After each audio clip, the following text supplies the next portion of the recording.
This is Sequoia from the Girl Scouts of Southern Arizona coming at you with another kitchen chemistry activity you can do in your very own home. Today we're going to be making crystals. The kinds of crystals we're working on are very similar to these guys. All you need for our experiment is some borax. You can also substitute with sugar if you don't have this at home. It's going to make your experiment a little bit different, but it can work too.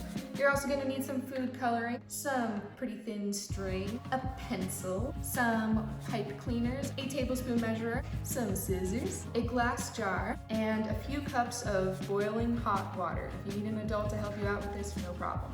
Wait for Jasper to move. First, you're going to need to take your pipe cleaner and form it into whatever shape you'd like. It can be a heart, it can be an emoji. What I did was a little star, and then you're going to take a piece of string and tie it to one of the corners of your shape. Once you have your string tied to your shape, you're going to tie the other end of the string onto your pencil. This is what's going to hold our shape afloat in our solution. As for our solution, you're going to need to take a couple of cups of water, the boiling hot water, and put it into your glass jar. Careful when handling this because it's going to get hot.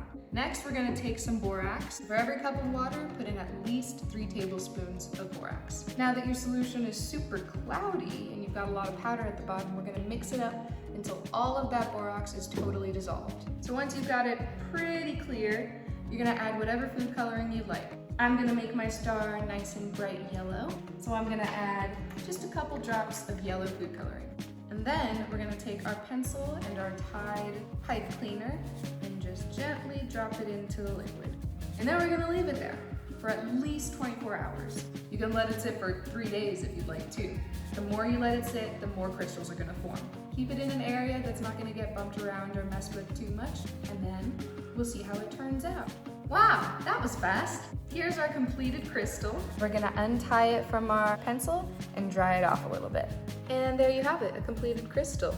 But Sequoia, what happened here? Crystals are formed when a very hot liquid that has dissolved or really small bits of crystals in it are slowly cooled over a long period of time. Borax is already just really small crystals. When we put them into boiling hot water, that water is bouncing all around, those molecules are bouncing all around, and then slowly as that water cools, those molecules are going to come back together. In crystals, when they reform into the shape that they originally were. So if they were a tiny little cube-shaped crystal, when they reform, they become bigger and bigger cube-shaped crystals. And the fuzziness of the pipe cleaners allow those crystals to cling to it really easily.